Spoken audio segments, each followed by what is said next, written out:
uyu mwaka rero mu myaka 30 ishize ni umwaka hamwe n'abandi mu Rwanda n'abandi banyarwanda n'igihugu tugomba gushimira Imana.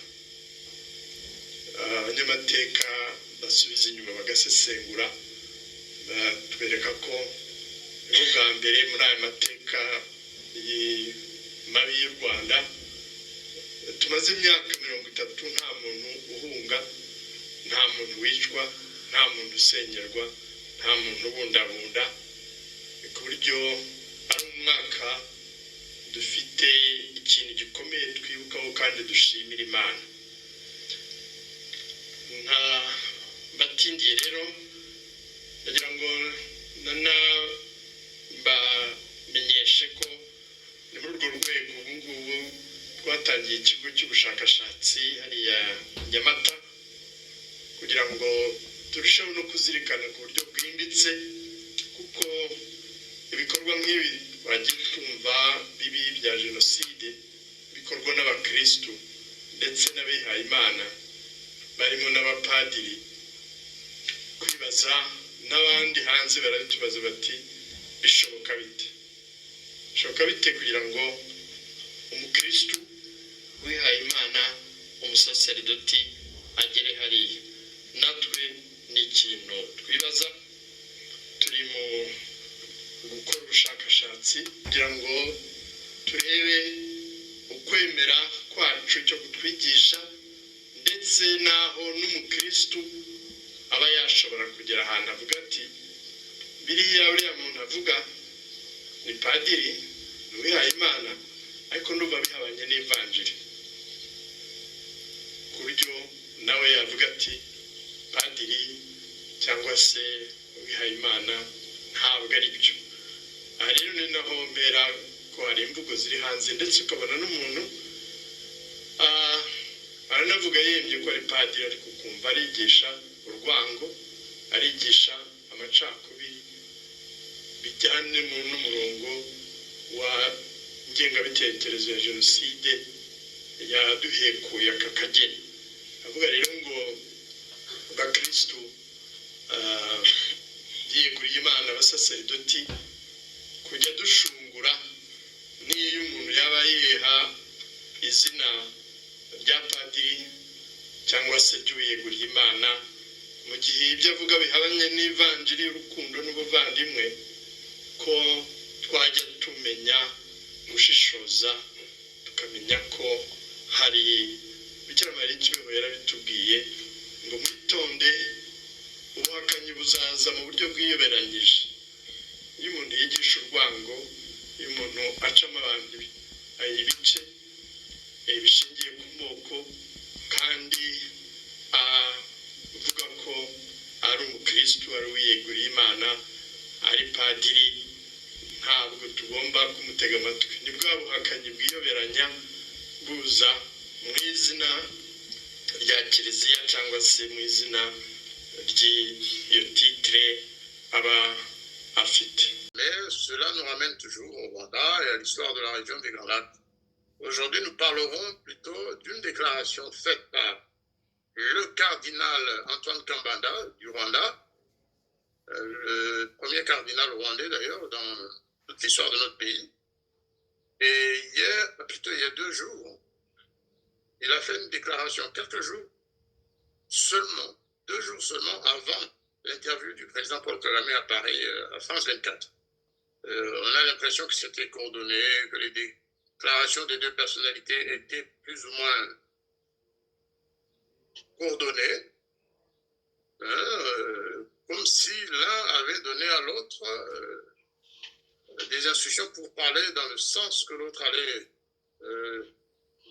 utiliser à Paris avec France 24. Et pour analyser le discours de ce cardinal, le cardinal Antoine Kambanda, j'ai invité Hervé Chesville, qui s'y connaît en matière religieuse et qui n'est pas un théologien, mais qui est un chrétien et qui pratique et qui sait, qui connaît de la manière la plus, peut-être pas complète, mais la plus approfondie, les devoirs d'un homme d'église. Les devoirs d'un homme d'église, parce que nous nous posons justement la question de savoir si le cardinal Antoine Kambanda est un ecclésiastique ou plutôt un envoyé spécial de Paul Kagame au Vatican. Vous comprendrez tout à l'heure pourquoi nous le disons, parce qu'à plusieurs reprises, il a montré qu'il travaillait plus pour le régime de Kigali que pour l'Église, malheureusement. Alors, Hervé Chesville, vous avez compris que je vous ai invité pour décrypter ce discours. On va le faire tout à l'heure. D'abord, bonjour, et vous avez la parole pour saluer notre public. Bonjour, monsieur l'ambassadeur. Bonjour à tous les vidéospectateurs qui nous écoutent ou qui nous écouteront aujourd'hui. J'aimerais d'abord prendre un peu de recul. Vous avez signalé que je m'intéresse à l'Église. Je m'intéresse à l'Église d'un point de vue historique. L'histoire de l'Église m'a toujours passionné. Et l'histoire de l'Église est remplie à toutes les époques de saints hommes, de martyrs, de héros, mais aussi de ce que l'on peut faire de pire en matière d'hommes d'église. L'histoire nous parle de cardinaux de 13 ans, faits cardinaux parce qu'ils étaient fils de prélats, parfois même de papes. L'histoire nous raconte l'histoire nous parle de familles puissantes, de familles de ce qu'on appelle aujourd'hui l'Italie, qui considéraient la papauté, qui considéraient le Saint-Siège comme leur propriété familiale et qui se succédaient entre parents, entre neveux, oncles et neveux. Des cardinaux se sont rendus coupables de ce qu'on appelle la simonie, de corruption, de népotisme et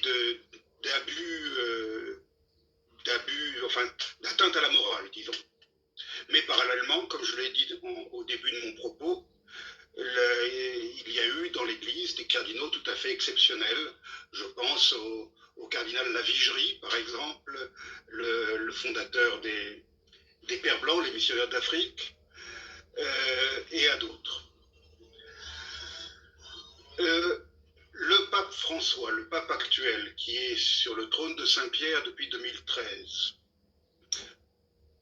est de culture italienne, puisque de père et de mère italiens, mais né en Argentine, grandi en Argentine, éduqué en Argentine, ordonné en Argentine, et qui a fait toute sa carrière en Argentine avant d'être choisi comme pape en 2013. Donc je pense que, et puis j'allais oublier un élément essentiel, c'est un jésuite. Je pense que le pape François a multiplié les efforts louables pour essayer d'ouvrir l'Église et de la réorienter vers le sud. Ce qu'on appelle aujourd'hui, c'est devenu un qualificatif à la mode, le sud global. Et il a multiplié les créations de cardinaux dans les pays du sud et parfois dans des pays où le catholicisme est ultra minoritaire. Je pense à la Thaïlande, je pense au Laos, je pense à la Mongolie, par exemple, qui ont eu des prélats créés cardinaux, alors que le catholicisme dans ces pays représente à peu près 1%, parfois moins, de la population. L'Afrique a bénéficié, si je puis dire, de cette politique, et un certain nombre de pays ont vu leurs évêques ou leurs archevêques être créés cardinaux. Ça a été le cas du Rwanda, avec la personne dont nous parlons aujourd'hui. Alors parfois, je scrute toujours les listes de cardinaux qui doivent être créés avec intérêt. Je scrute la répartition géographique et puis bien sûr la biographie des personnes appelées à devenir cardinaux. Je me suis réjoui que dans la dernière série de cardinaux créés, nous avons eu l'évêque de Corse, qui est une personne tout à fait exceptionnelle, Monseigneur François Bustillo, ou encore Monseigneur Pierre. J'ai bien connu tous les deux. Monseigneur Pierre était nonce apostolique à Kampala, en Ouganda, avant d'être nonce au Mexique et aux États-Unis, et c'est comme ça que je l'ai connu. C'est une personnalité tout à fait remarquable, et tant pour Monseigneur François Bustillo de Corse, du diocèse de Corse, que pour Monseigneur Pierre, je me suis tout à fait réjoui de leur création comme cardinaux. Dans le cas de Monseigneur Kambanda, j'ai tout de suite émis des réserves au vu de sa biographie, mais j'ai placé cette création dans une stratégie de, comment dirais-je, pas de nettoyage, mais de renouvellement des responsables au sein de l'Église du Rwanda, qui est sortie meurtrie de la guerre et du génocide.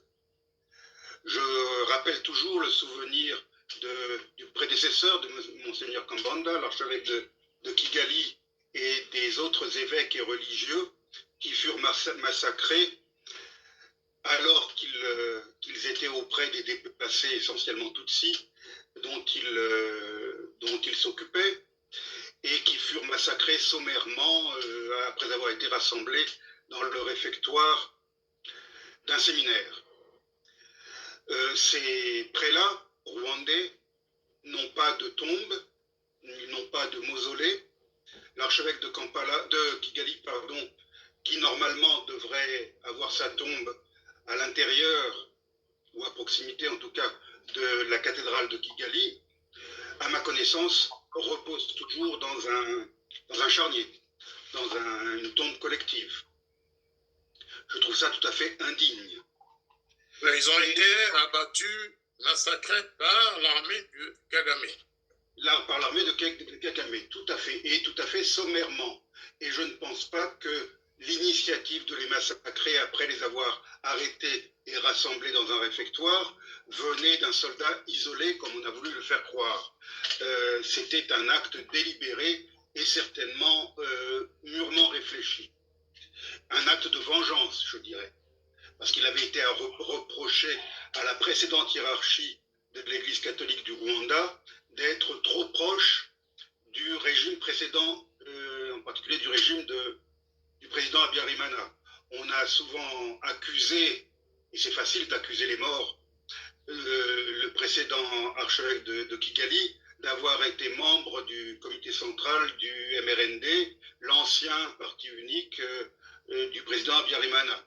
Je rappelle simplement qu'à l'époque dont on parle, c'est-à-dire les années 70 et 80, toute l'Afrique était régie par des partis uniques ou alors par des dictatures militaires, et que l'Église a dû s'adapter à la situation qui prévalait à l'époque. C'est facile de critiquer aujourd'hui, mais les cardinaux, les évêques et les archevêques de l'époque ont dû s'adapter à la situation et tenter de faire passer leur message dans le contexte du parti unique. C'est ce qui s'est passé au Rwanda. Et d'ailleurs, l'archevêque avait quitté le parti unique à partir du moment où le parti n'était plus unique. Donc, avant... Hervé Chazouil, je vais vous interrompre. Pardonnez-moi, parce que je connais votre emploi du temps. On va passer directement au discours en question, parce que sinon on n'aura pas le temps, compte tenu des délais du temps que vous m'avez suggéré. Je voulais simplement indiquer que la nomination de Monseigneur Kambanda comme archevêque, puis sa création comme cardinal, a fait partie d'une stratégie de renouvellement total de la direction de l'Église catholique du Rwanda. Et que donc Monseigneur Kambanda est un homme du nouveau régime qui est, si mes informations sont bonnes, est revenu d'Ouganda comme les responsables actuels du Rwanda. C'est donc un homme issu de cette mouvance. Alors, pas seulement, je vous complète, on dit même qu'il est réellement membre du parti FPR, Inkotani, et certains suggèrent même qu'il a été dans l'armée de Museveni avant de rentrer au Rwanda. Avant l'attaque même. Voilà.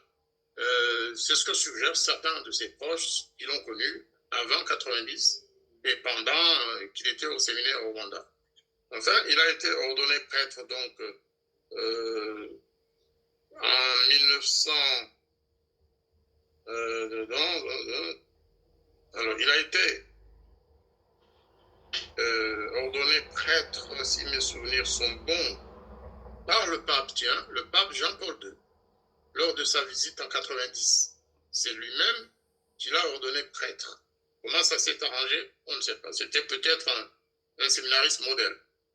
Toujours est-il qu'après, il est monté très vite et il est devenu archevêque de Kigali par la volonté de Kagame. Tout le monde le sait. C'est Kagame qui l'a suggéré. Et ensuite, le même Kagame l'aurait suggéré à sa manière, au nom apostolique, qui lui-même l'a proposé au Vatican pour devenir cardinal, sans plus. Mais il a toujours été, il a démontré sa loyauté au régime. Sa loyauté, son attachement à l'action de Paul Kagame de manière vraiment personnelle. Cela a été aussi le cas il y a quelques années lorsque, à l'occasion d'une commémoration, Kagame et lui étaient tout le temps ensemble, et son discours à l'occasion de cet événement-là avait étonné plus d'un. Alors, maintenant, on va passer au discours qu'il vient de prononcer. Passera juste un petit extrait d'une minute ou moins ou plus, pour que vous puissiez comprendre qui est Antoine Kambanda en 2024, au moment où le Rwanda connaît les difficultés jamais vues que nous avons connues dans notre pays, au moment où le Rwanda est en guerre avec un de ses voisins et sur le pied de guerre avec un autre, avec le Burundi, au moment où il y a des milliers de réfugiés rwandais qui partent de leur pays pour venir en France, pour aller en Belgique, pour aller au Canada et ailleurs, c'est tous les jours des mouvements qui passent par les Panyaro d'Angoulanda, qui passent par qui prennent l'avion mais qui ne reviennent jamais au Rwanda. Voilà ce qu'affirme le cardinal Kambanda, et c'était à l'occasion de la commémoration d'ailleurs des 30 ans du génocide des Tutsis dans l'archidiocèse de Kigali. Suivez attentivement, c'est en Kinyarwanda, je traduirai. C'est pourquoi je vais aller étape par étape pour que vous compreniez exactement ce qu'il veut dire. Alors, de toute façon, j'espère que vous pourrez écouter ce discours. Est-ce que vous voyez la photo du cardinal? Oui, oui. Très bien. Alors, on va essayer d'écouter son discours en Kinyarwanda et je le traduirai au fur et à mesure.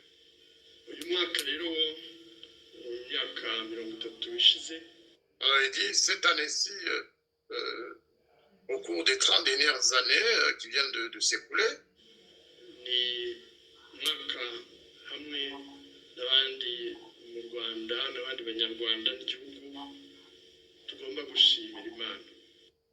est une année où nous devons rendre grâce au Seigneur, nous devons remercier Dieu, nous personnellement, mais aussi avec tous les autres Rwandais.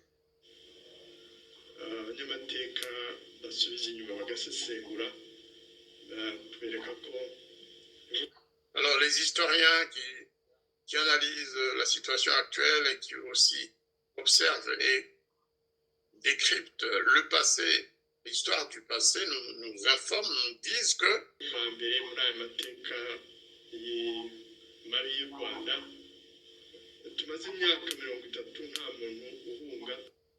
alors c'est la première fois, nous disent les historiens, que jamais dans l'histoire du Rwanda, on n'a jamais connu une période où pendant 30 ans successifs, il n'y a pas un seul réfugié qui fuit, il n'y a pas un seul Rwandais qui fuit son pays pour partir en exil. Pas un seul. Il ne dit pas, il y a quelques-uns, non, il dit, pendant les 30 dernières années, il n'y a jamais eu de réfugiés rwandais partant en exil à l'étranger. nta muntu wicwa Et il n'y a jamais eu d'assassinat ou de personnes tuées dans notre pays pendant les 30 dernières années. nta muntu usengerwa Et jamais on a connu de destruction de biens des Rwandais pendant ces 30 dernières années. Tout était calme, tranquille. Il y a un respect total en fait des biens et des propriétés individuelles au Rwanda. nta muntu ubundabunda Et personne ne fuit ou ne s'inquiète suite à des persécutions quelconques au Rwanda. ku buryo ari umwaka dufite ikintu gikomeye twibukaho kandi dushimira imana. Donc, de ce côté-là, de ce point de vue, nous devons reconnaître que c'est une année où nous devons absolument nous réjouir que tout va bien et que nous devons dire merci à Dieu pour cela. nka batindiye rero ndagira ngo bamenyeshe ko ni muri urwo rwego ubu ngubu twatangiye ikigo cy'ubushakashatsi hariya i Nyamata kugira ngo turusheho no kuzirikana ku buryo bwimbitse kuko ibikorwa nk'ibi twagiye twumva bibi bya jenoside bikorwa n'abakirisitu ndetse n'abihayimana barimo n'abapadiri. Il dit, c'est pourquoi nous avons lancé un projet de recherche dans son village. C'est là qu'il a installé cet institut de recherche à Nyamata pour réfléchir sur ce qui a pu pousser les Rwandais à s'entretuer, y compris même des ecclésiastiques qui ont participé au génocide. Kwibaza n'abandi hanze baratubaza bati bishoboka bite. Et nous devons nous demander, comme on nous pose tellement cette question tous les jours, de l'étranger, on nous demande mais comment cela a-t-il pu se produire? Bishoboka bite kugira ngo umukristu wihaye Imana umusaseridoti agere hariya?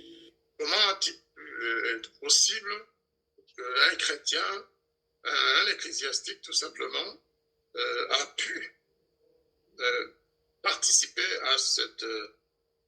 à ces atrocités? Comment est-il allé jusqu'à ce niveau en tuant ses proches?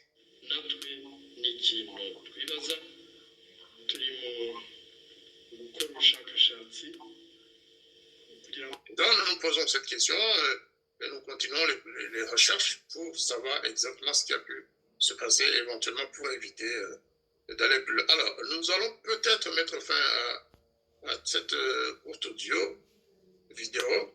C'était surtout la première phrase qui nous intéressait. Voilà un cardinal qui vit au Rwanda, qui est cardinal du Rwanda, qui devrait être parmi les personnes les mieux informées. Il sait lui-même ce qui s'est passé et il sait tout ce qui se passe autour de lui. Des chrétiens qui disparaissent, des hommes d'église qui sont assassinés, des jeunes activistes comme Kizito Mihigo qui sont assassinés par le pouvoir. Beaucoup d'autres. Il sait que des milliers de Rwandais partent en exil tous les jours, de partout, le territoire rwandais. Il le sait, c'est tout ça. Mais il affirme que jamais on n'a connu pareil accalmie, que tout va bien au Rwanda, que pendant les 30 dernières années, il n'y a jamais trace de violence dans notre pays. Alors, Hervé Chedeville, je ne vous demande pas, bien sûr, de sonder le cœur de ce cardinal, mais vous qui connaissez le Rwanda tout de même, comment pensez-vous que cela soit possible? La question qu'on pose au cardinal sort, comment y a-t-il eu ces atrocités au Rwanda? Comment les prêtres, certains prêtres, ont pu participer au génocide de 1994? Mais on peut aussi se demander comment un cardinal, en 2024, 30 ans après, peut ne pas être au courant de ce qui se passe dans son pays. Là, vous avez bien fait de replacer ce discours dans son contexte, c'est-à-dire un discours prononcé lors de la commémoration des 30 ans du génocide. Ce discours peut donc être qualifié de ce qu'on appelle un discours de circonstance. Et je diviserai ces paroles en deux parties.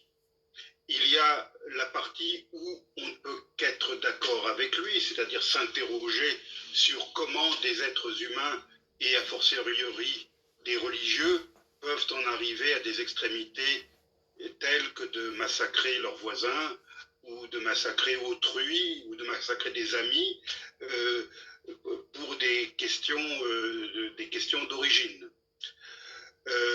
Donc cette partie-là de son propos, je partage avec le cardinal les mêmes interrogations. On peut aussi être plus ou moins d'accord, non pas sur la paix et la paix qui régnerait au Rwanda depuis 30 ans, mais au moins sur une certaine stabilité. Il est vrai que en 62 ans d'indépendance, le Rwanda a connu le régime du FPR pendant 30 ans. C'est sans précédent. C'est donc plus de oui, c'est quasiment la moitié des années d'indépendance. C'est donc un régime qui a duré longtemps et qui a donc apporté une certaine stabilité au pays. Il y a toute une génération de Rwandais, de Rwandaises qui sont nés sous ce régime, qui ont grandi sous ce régime, qui n'ont connu que ce régime.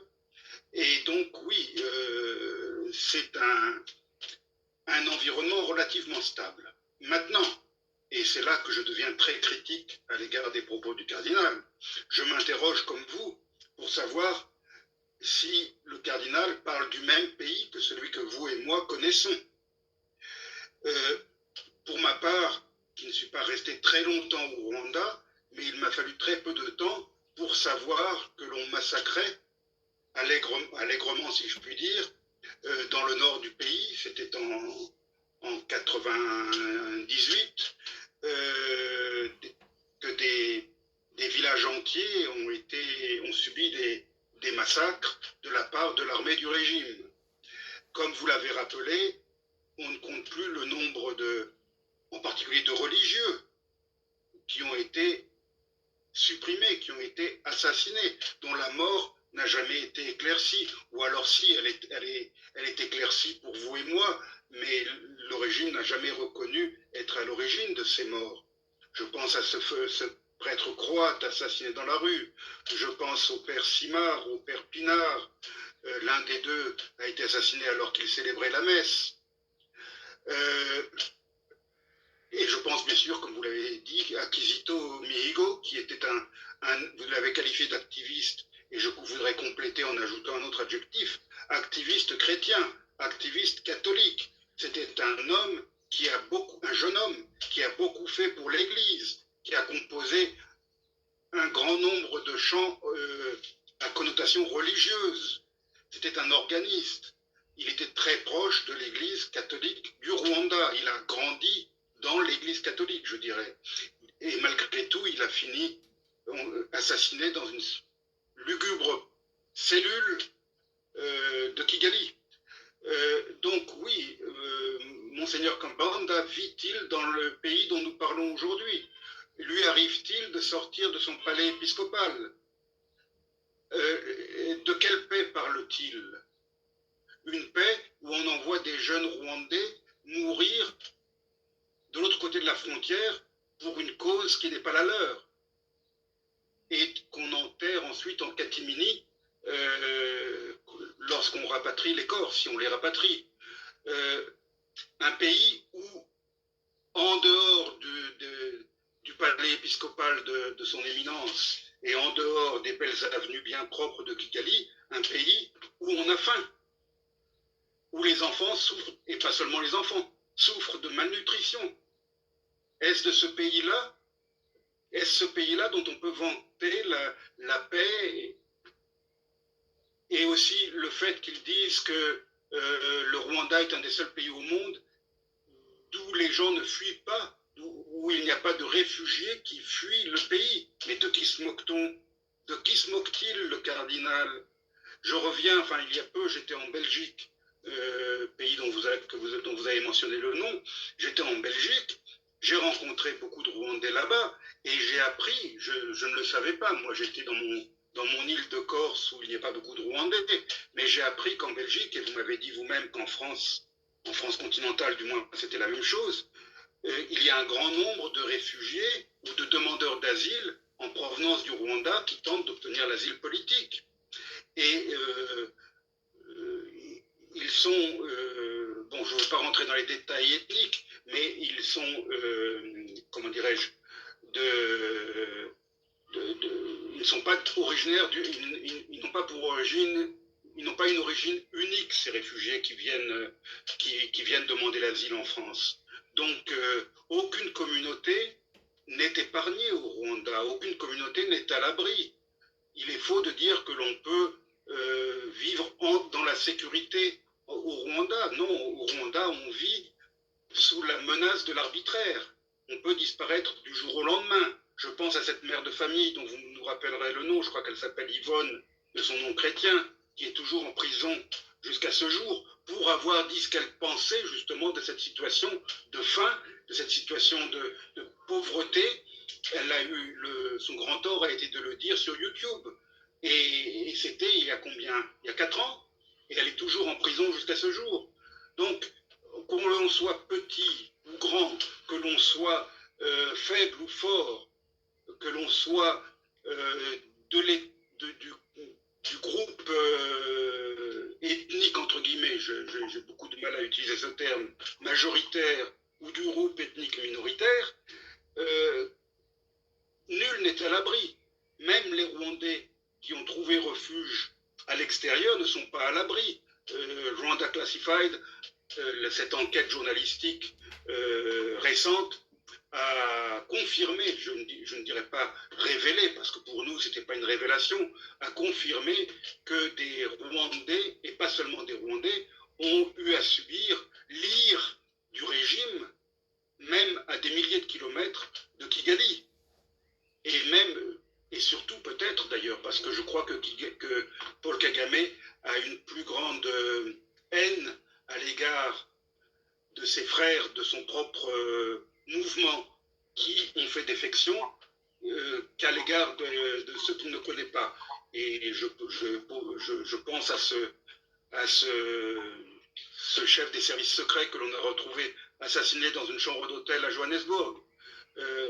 Donc voilà, tout cela montre à suffisance que le pays que nous évoquons, vous et moi, n'est pas le même pays que celui que décrit Monseigneur Kambanda dans son homélie, c'est pas une homélie d'ailleurs, dans son discours de circonstance.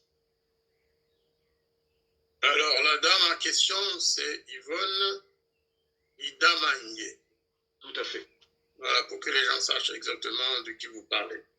Alors, le cardinal Kambanda, il a fait ce discours, parce que c'est un discours public, devant les chrétiens de son archidiocèse, devant les religieux, devant un pléthore de personnalités rwandaises et étrangères. Donc, il a affirmé des choses. D'après vous, il le fait. Qu'est-ce qui le pousse à le faire? À affirmer cela? Est-ce que c'est, je sais pas, il défend le régime ou il ne sait pas ce qui se passe dans le pays? Je pense qu'il y a 2 motivations.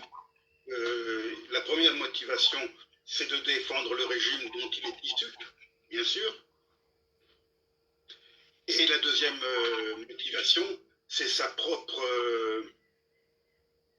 sécurité, son propre avenir. Je pense que le cardinal est loin d'être fou. Et il connaît très bien, puisqu'il en est issu, la nature de ce régime. Et il sait qu'il doit donner des gages à ce régime pour assurer la poursuite de sa carrière et sa sécurité personnelle. J'ai parlé de ceux qui sont également issus de ce régime et qui ont payé de leur vie le fait d'être tombé en disgrâce. Donc le cardinal n'a pas du tout envie de subir ce sort et il prononce les paroles qu'on attend de lui. Il a tenu le discours qui était attendu de lui. Il ne pouvait pas dire autre chose. Ou alors, s'il avait eu la vocation de martyr, mais je ne pense pas qu'il l'ait, effectivement, il aurait pu mettre les pieds dans le plat et dire que bon, c'est bien beau de célébrer les morts d'il y a 30 ans, mais qu'on devrait aussi penser à toutes les victimes, tous les morts depuis 30 ans. Mais ça, bien sûr, il ne pouvait pas le dire, il n'a pas la vocation du martyr. Tout à fait. Alors, je vais rappeler une autre déclaration qu'il avait faite il y a 3 ans. C'était en juin, exactement au mois de juin 2021, après la visite de Macron à Piguet.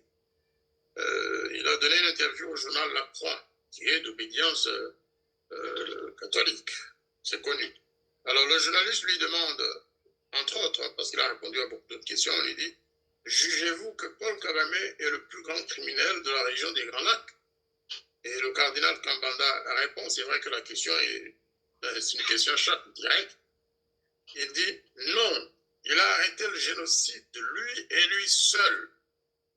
Et ce que le FPR a fait au Zaïre, aujourd'hui la République démocratique du Congo, c'était la guerre pour poursuivre les génocidaires. Ces derniers s'étaient réorganisés pour nous attaquer. Hein. Donc il est dans le système du FPR. Hein. Parce qu'en tant que cardinal, je ne vois pas pourquoi il penserait que le FDLR allait l'attaquer aussi. Attaquer le Rwanda, oui, peut-être. Mais il dit nous attaquer. Ça, c'est un membre du FPR qui parle, il ne faut pas se leurrer. Hein. Et il poursuit. Il y avait des civils avec eux. Ils les ont entraînés dans un voyage épouvantable au cœur de la forêt congolaise. Beaucoup sont morts dans cette échappée. Et de poursuivre, mais cela n'étant rien, un génocide comme le sous-entend le rapport du commissaire des Nations Unies aux droits de l'homme, le rapport Mapping. Et donc c'était normal que les gens meurent dans ces forêts parce qu'ils ont été entraînés par les FDLR, ils sont morts par accident et il n'est ni juste ni honnête. Donc il met en cause le rapport Mapping, qui ne serait ni juste ni honnête. La plupart des réfugiés rwandais au Zaïre sont rentrés au pays. Mais les responsables et les acteurs du génocide des Tutsis, leurs alliés congolais, ont inventé cette accusation. Ouais, donc le rapport Mapping, c'est une invention des Congolais et des génocidaires rwandais. C'est une accusation inventée par les génocidaires et leurs amis congolais, c'est-à-dire le gouvernement congolais en fait. Elle est reprise parfois de bonne foi par des Occidentaux, mais ils se font instrumentaliser par ceux-là même qui ont intérêt à ce que l'on ne regarde pas ce qu'ils ont fait chez nous. J'invite ceux qui, de bonne foi, se font le relais de ces accusations à venir au Rwanda pour constater la réalité de notre pays, le paradis sur terre. En fait, ce qu'il a déclaré il y a 2 jours, c'est un peu la reprise de tout ça. Et croyez-moi, c'est le même cardinal qui, depuis 1 mois, a lancé un projet avec l'archevêque de Bukavu, qu'il a pu convaincre. Nous savons que c'est Kigali qui a pris l'initiative. Donc c'est le cardinal avec l'évêque de Tchangougou qui ont pris l'initiative d'aller contacter leur homologue, leur collègue de Bukavu, pour lui proposer quoi? De se mettre en dehors de la situation de guerre actuelle entre le Rwanda et la RDC pour permettre les mouvements et les va-et-vient entre les citoyens de Bukavu et de Tchangougou. Et c'est un prêtre rwandais du diocèse de Tchangougou, qui est un proche du cardinal Kambanda et de l'évêque de Tchangougou, qui a la charge de ce projet avec un de ses homologues congolais de Bukavu. Ouais, lorsqu'un cardinal intervient dans cette affaire, naturellement, l'archevêque de Bukavu, il marche. Hein. Il se dit, voilà, c'est une occasion aussi d'être proche du cardinal qui nous représente tous. Vous savez, ils connaissent plus peut-être le cardinal Kambanda que le cardinal Ambongo. Et l'objectif, c'est de mettre en place une structure qui permet les mouvements entre Bukavu et Tchangourou sans contrôle. En plus, ils ont recruté des responsables de la société civile congolaise de Bukavu que j'ai eu, qui ont été contactés par l'église du Rwanda pour parler en faveur de ce projet et pour influencer l'opinion congolaise dans ce sens. Et dans la suite, en poursuivant mes recherches, je me suis rendu compte que c'était pour faciliter les infiltrations en fait. Parce que vous savez, même en 96, l'église catholique du Rwanda, avec celle du Nord Kivu, était dirigée par un évêque Tutsi de la Réunion, ils ont beaucoup facilité l'entrée des AFDL au Congo. Donc, il faut que l'on sache là aussi que le cardinal Kambanda ne sait pas trop ce qu'il veut faire. Il sait qu'à Goma, ce serait trop visible. Alors, il se rabat sur Bukavu, une ville effectivement proche de Tchangourou, une ville où il peut avoir de l'influence et où il peut remplir la mission, très probablement, que lui a confié le gouvernement rwandais. Voilà. Je ne sais pas si vous étiez au courant de ce projet. Oui, ça fait l'objet de...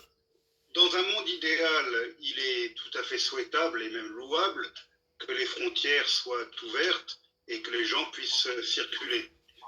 Et que les voisins de Bukavu et de Tchangourou puissent se rendre visite, puissent commercer entre eux. C'est tout à fait louable dans le principe.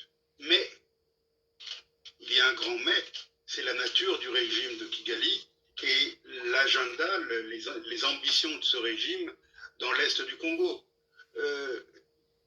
Je cite souvent cet adage selon lequel pour dîner avec le diable, il faut se munir d'une longue cuillère.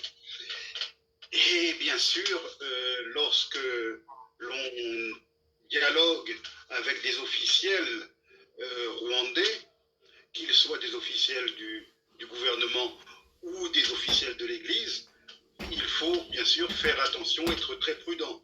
Alors, les gens de Bukavu, je les connais bien, puisque j'ai vécu à Bukavu assez longtemps. J'ai connu aussi des prêtres et même des anciens archevêques à Bukavu. Je pense qu'ils ont une longue expérience des relations avec le Rwanda et je pense et j'espère qu'ils seront très prudents. J'aimerais revenir sur ce que vous avez dit tout à l'heure au sujet des propos du cardinal concernant le sort atroce qui a été réservé aux réfugiés rwandais dans leur marche de la mort à travers la grande forêt du Congo. De tels propos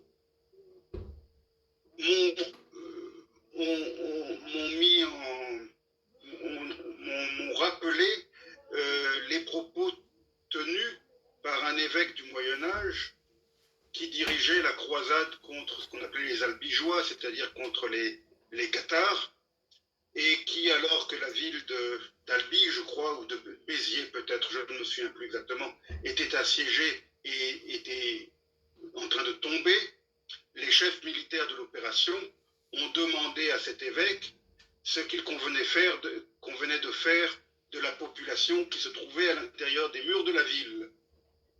Et l'évêque aurait répondu,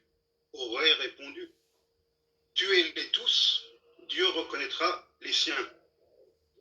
C'est un petit peu ce qu'a voulu signifier le cardinal, en reconnaissant que oui, effectivement, beaucoup de Rwandais sont morts dans cette marche de la mort, mais que ce n'était pas la faute de l'armée qui les poursuivait et qui les massacrait, puisqu'ils étaient entre les mains de génocidaires, puisqu'ils avaient été formés et entraînés pour commettre un nouveau génocide. C'est un peu la même hypocrisie, je dirais, que cet évêque du Moyen-Âge, cet évêque français du Moyen-Âge, auquel je fais allusion. Tuez-les tous, Dieu reconnaîtra les siens. Dieu reconnaîtra les siens, et c'est exactement le discours d'ailleurs qu'a prononcé un jour Paul Kagame en disant, écoutez, nous sommes allés effectivement au Zaïre pour rapatrier nos réfugiés. Nous avons rapatrié ceux que nous avons pu rapatrier. Eh bien, ceux qui ont résisté, nous les avons tués. Et je ne le regrette pas. C'est Kagame qui parle comme ça. Et donc, quand on voit son cardinal répéter des phrases de Kagame presque machinalement comme ça, on se dit, est-ce qu'il est ecclésiastique ou bien il a été mis à sa place actuelle pour servir de tampon entre Kagame et le Vatican et les autres forces internationales qui protègent cet homme-là. C'est ça la question. Vous, puisque nous sommes à la fin de notre émission, quelle est la réponse que vous donnez à ce questionnement? Je pense que même sous le régime nazi, il y a eu des évêques courageux qui ont osé dénoncer les crimes du régime nazi, qui les dénonçaient dans des lettres pastorales. Je crois que le fameux évêque, dont j'ai oublié le nom, je crois que c'était l'évêque de Passau, qui a osé écrire cette lettre pastorale, est en voie d'ailleurs de béatification ou de canonisation. Donc même dans le pire des régimes, il se trouve toujours des évêques qui bravent tous les risques pour dire la vérité. Je pense aussi à l'évêque français, était-ce l'évêque de Toulouse, je crois, qui a fait une lettre pastorale sous l'occupation pour dénoncer les rafles dont étaient victimes les Juifs en France occupée. Voilà des exemples. Voilà des exemples qu'il faudrait donner à Monseigneur Kambanda pour qu'il les médite et qu'il s'en inspire. Merci beaucoup pour votre appréciation et votre analyse sur cette question.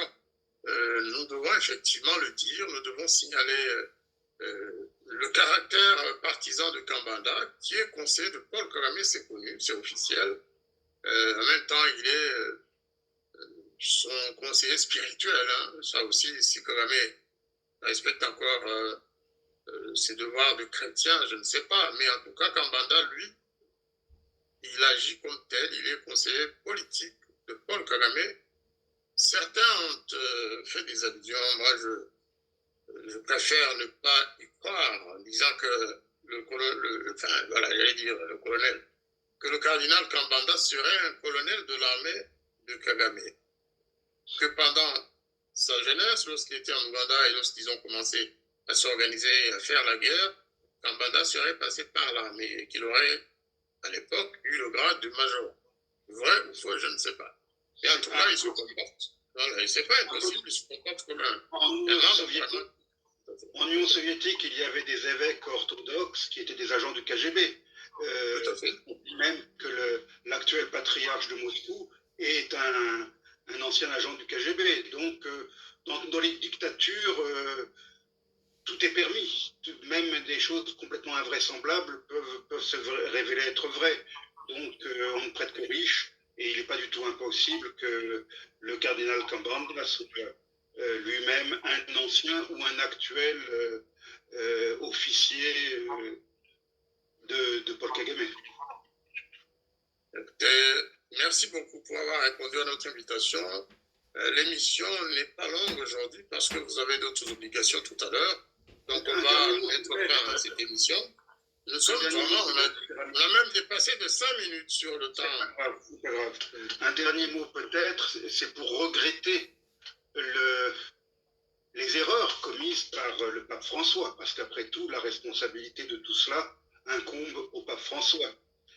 Le pape François a commis, je dirais qu'il a péché par ignorance. Pourtant, un jésuite, moi j'ai bien connu les jésuites, en particulier au Tchad, les jésuites sont et même à Bukavu, je pense au père de Failly, que j'ai bien connu à Bukavu, les jésuites sont des gens généralement très instruits, très éduqués, et qui sont des encyclopédies vivantes. Je pense que le pape François est un jésuite, mais ce n'est pas une encyclopédie vivante en ce qui concerne les réalités en dehors de son pays d'origine, l'Argentine. Et c'est pour ça qu'il a fait un grand nombre d'erreurs, d'appréciations et des nominations malheureuses. C'est le cas pour le Rwanda, mais c'est également le cas pour la Chine, où d'autres contrées de ce bas monde. J'aurais aimé que le pape François écoute davantage les spécialistes qui ne manquent pas au Vatican. Le Vatican est certainement le pays au monde qui a la plus forte densité de spécialistes et de savants et il n'a pas à aller très loin parce que le Vatican c'est tout petit. C'est dommage qu'il ne les écoute pas davantage. Ce qui est dommage davantage, c'est le silence du cardinal Kambanda sur les dégâts causés par l'armée de Paul Kagame. Alors, lorsqu'il parle du rapport mapping, le cardinal donne l'impression d'oublier complètement ce qui s'est réellement passé. Notamment que, en traversant la rivière Rusizi, les premières victimes ont été des ecclésiastiques. Et la première d'entre elles, c'est Monseigneur Christophe Munzihirwa. Celui-là ne suivait pas les génocidaires. Monseigneur cardinal Kambanda devrait le savoir et peut-être le dire, et peut-être regretter tout simplement parce qu'il ne va pas le ressusciter. Mais qu'il ne parle pas de Monseigneur Munzihirwa. Merci d'avoir cité le nom de ce martyr. Et de beaucoup d'autres ecclésiastiques qui ont été assassinés par l'armée de Kigali, au Nord Kivu, beaucoup, des religieuses, des prêtres, des évêques, au Nord comme au Sud Kivu et ailleurs. Les chefs coutumiers congolais, le cardinal Nana Kure. C'est tout ce qu'on lui demande, de reconnaître au moins les faits. On ne lui demande pas de qualifier le génocide perpétré par l'armée de notre pays au Congo, mais au moins qu'il reconnaisse et qu'il montre qu'il a un cœur. Qu'il a un cœur, c'est très important. Il parle vraiment comme s'il avait une pierre à la place du cœur. Pour un cardinal, c'est très grave. Et je ne comprends pas l'initiative qu'il a prise d'approcher l'église de Bukavu pour que les deux populations se mettent ensemble, pour que les frontières soient ouvertes. Je préviens la société civile de Bukavu. Je l'informe qu'il y a un projet d'infiltration sur Bukavu. Parce que à Goma, ça a été difficile. Goma est bien gardé. Et malgré tout, il y a des infiltrations. Maintenant, si on autorise, je ne dis pas qu'il ne faille pas que les populations des deux côtés vivent ensemble. Non, pas du tout. Mais nous sommes en guerre. C'est ça le problème. On ne peut pas faire comme avant. Lorsque deux pays sont en guerre ou en conflit, on ne peut plus autoriser des va-et-vient comme cela est demandé par le cardinal de Kigali. Et comme il est en train de le réussir, en utilisant l'évêque de Tchangougou et son homologue bukavien, l'archevêque de Bukavu. Voilà. Si vous avez un dernier mot pour clôturer cette émission, parce que l'heure arrive, à vous la parole, Hervé Chaudy. Non, j'ai rien à rajouter, si ce n'est de penser à tous et à rendre hommage à tous ces martyrs. Vous avez cité l'archevêque de Bukavu, assassiné en 1987 par les soldats de Paul Kagame. Je pense à l'archevêque de Kigali, bien sûr, et à tous ces prélats qui sont encore dans des fosses communes. Je pense à tous ces prêtres assassinés, tous ces religieux assassinés au Rwanda, au Congo. C'est à eux que je pense. Et je pense qu'il faut leur penser à eux et leur rendre hommage et rappeler leur illustre mémoire le plus souvent possible, parce qu'on ne peut pas comprendre, on ne peut pas agir aujourd'hui sans avoir à l'esprit tout ce qui s'est passé avant.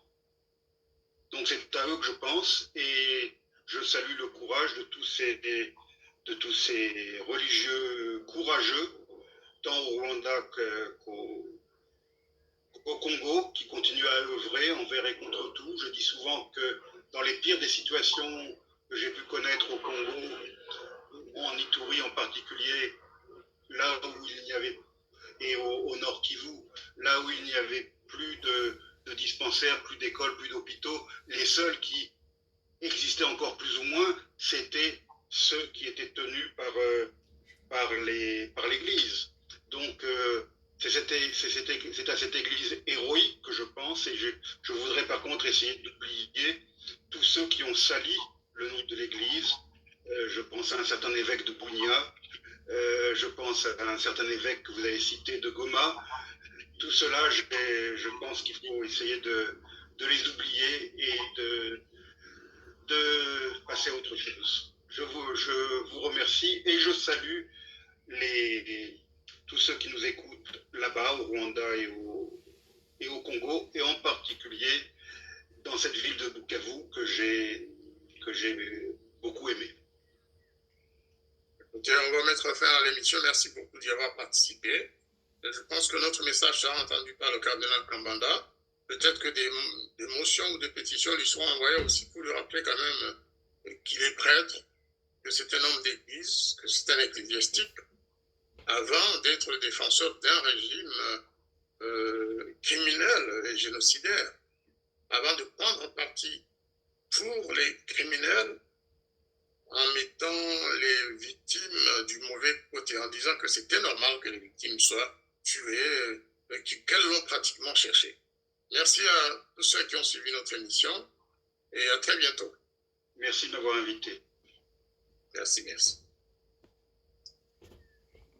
uje banyarwanda banyarwandakazi amahoro y'uwiteka abane namwe ho muherereye mu birere bine by'isi ndetse no muri aka karere k'ibiyaga bigari by'umwihariko no mu gihugu cyacu cy'u Rwanda. Nihuse rero nge nka Igiraneza Eric nje kubaganirira ku magambo yavuzwe na Karidinali Kambanda. Karidinali Kambanda umwe mu bantu bafite ijambo muri Kiliziya Gatolika, ariko hari amagambo yavuze mu minsi ishize ubwo yavugaga ko ari ubwa mbere mu gihugu cyacu cy'u Rwanda hashize imyaka 30 mu gihugu cyacu cy'u Rwanda nta muntu wicwa, nta muntu uhunga, nta muntu usenyerwa, nta muntu mbega uburira umutekano mu gihugu mu gihugu cyacu aricyo gihugu cyacu cy'u Rwanda. Ariko banyarwanda banyarwandakazi, iriya mvugo ihishe byinshi. Ngiye ku rwangira ruhande ndashaka kubibahishuriramo ikintu, kandi buri wese agomba gutekereza neza akumva icyo kintu ubusobanuro bwacyo. We niba avuze ngo hashize imyaka 30 nta muntu wicwa, nta muntu usenyerwa, nta muntu uhunga, nta muntu urara rubunda, ibyo bishatse kuvuga iki? Ni ubwa mbere mu mateka y'u Rwanda hashize imyaka 30. Mwumve icyo bishatse kuvuga. Ni ubwa mbere mu mateka y'igihugu cyacu cy'u Rwanda hashize imyaka 30 nta muntu udashobora kwicwa. Uwo ari we wese ni umukandida wo kwicwa. Nta muntu udashobora gusenyerwa. Uwo ari we wese abe yoroheje, abe uwubatse nyakatsi, abe uwubatse igorofa, nta muntu udashobora gusenyerwa. Ni ubwa mbere mu mateka y'u Rwanda hashize imyaka 30 nta muntu utaba umukandida wo kuba impunzi. Ni ubwa mbere hashize imyaka 30 mu mateka y'igihugu cyacu cy'u Rwanda nta muntu utarara rubunda. Uwo ari we wese yaba impunzi, uwo ari we wese yakwicwa, uwo ari we wese yasenyerwa, uwo ari we wese yarara rubunda, uwo ari we wese n'umukandida wo kugerwaho n'ibyago bishobora kuzira igihugu cyacu, bishobora kuzira aka karere kacu, bishobora kuzira isi yacu. Buri wese ni umukandida wo kugerwaho n'ibyo byago bishobora kugwirira isi aho ava akagera, yaba ukomeye n'uworoheje. Erega banyarwanda banyarwandakazi, mu bihe turimo buriya na sekibi na satani ugashobora gukora ikintu runaka yaba abeshyi, ariko ugakuramo icyigisho ukumva icyo ashatse kuvuga. Mu by'ukuri rero ibyo Karidinali Kambanda yavuze ni imbusane zo kugaragaza ko niba nta muntu wicwa, nta muntu usenyerwa, niba nta muntu uhunga, niba nta muntu urara rubunda, wowe ni igihe cyo gutekereza, ugafata mu mutwe wawe ugatekereza, ukareba ibiba, kuko amaso abaguha kandi n'amatwi ubutega amatwi ukumva. Ni ikigaragara ko ahubwo nta muntu utari umukandida wo gusenyerwa, nta muntu utari umukandida wo kwicwa, nta muntu utari umukandida wo kuba impunzi. Ariko noneho umuntu abo bicwa, abo basenyerwa, abo bab'impunzi, abo barara rubunda babiterwa bituruka kuki? Ninde utuma abanyarwanda bicwa? Buri munyarwanda wese ari umukandida wo kwicwa. Ninde utuma buri munyarwanda wese ari umukandida wo kuba impunzi? Ninde utuma buri munyarwanda wese ari umukandida wo gusenyerwa kandi ari umukandida wo kurara rubunda? Uwo ninde? Uwo ninde banyarwandakazi? Rero ku rwanjye ruhande banyeneye kubashyira mu kibuga kigari kugira ngo dutekerereze, twe kumera nka ya matungo arishiriza ku burebure bw'ikiziriko yambitswe. Ahubwo turi abantu tugomba gutekereza nk'uko Uwiteka yaduhaye imitekerereze yagutse, kubera ko abo bariya bose nyine tubamenyera ku mbuto bera. We biriya aba yaravuze yabivuze adakina, kandi yabivuze afite icyo agambiriye kumvikanisha mu matwi y'abari gutega amatwi ririya jambo yavugaga. Kandi mesaje yatangaga yashakaga gutambutsa yaratambutse kandi igomba kugira umusaruro wayo. Ariko twebwe tutumva ibyo tubwiye gusa, ahubwo twumva n'ibyo amaso yacu atwereka, twumva n'ibyo igihe kitwereka. Tugomba kubibonamo ikindi kintu, kandi tugasesengura tukakibyaza umusaruro. Iyo avuze ngo nta muntu wicwa mu myaka 30 ishize mu igihugu cyacu cyangwa se FPR igeze ku butegetsi, nta muntu wicwa, wumva ngo nta muntu utari umukandida wo kwicwa muri iyi myaka 30. Kandi banyarwandakazi, ufite amaso aramuha, nta kitaragaragaye. Ahubwo abo bose baba abakandida b'urupfu bo kwicwa, baba bagomba kwicwa nande. Ni ngombwa ko nero urase nkababwira ntibagomba kwicwa na runaka. Ngere ku rwanjye ruhande abanyarwanda nimukitiranye abita abakozi b'Imana, ntimukabitiranye. Tugomba kwiga nyine tukamenya ukuri n'igikwiriye gukorwa mu bihe turimo. Bariya mubona ko ngiye ku rwanjye ruhande nk'uko njya nkunda kubibasubiriramo kandi nkabibereka n'ibihamya muri Bible, muri Bibiliya. Umukozi w'Imana, intumwa ya Yesu Kristo Paulo, mu rwandiko yandikiye Abatesalonike, urwandiko rwa 2 mu gice cyawo cya 2, yavuze amagambo mu gice cyawo cya 2. Icyo gice ariko gifite titre ifite amagambo avuga ngo kugaruka kwa Yesu Kristo ni kuzabanzirizwa no guhishurwa k'umugome. Kugaruka kwa Yesu Kristo kuzabanzirizwa no guhishurwa k'umugome. Uwo mugome niwe mubisha wishyira hejuru y'icyitwa Imana cyose. Ni umunyabugome urimbura benshi biraye. Mu gitabo cy'umuhanuzi Daniel igice cyawo cya 8, guhera ku murongo wacyo wa mbere kugeza ku murongo wacyo wa nyuma wabonamo aya magambo. Ni umubisha wishyira hejuru y'icyitwa Imana cyose. Ni umwami w'umunyamwaga urimbura benshi biraye, urimbura abantu bo mu isi bose. Ndetse mu gitabo cy'Ibyahishuwe ho baratubwira bati ni Babuloni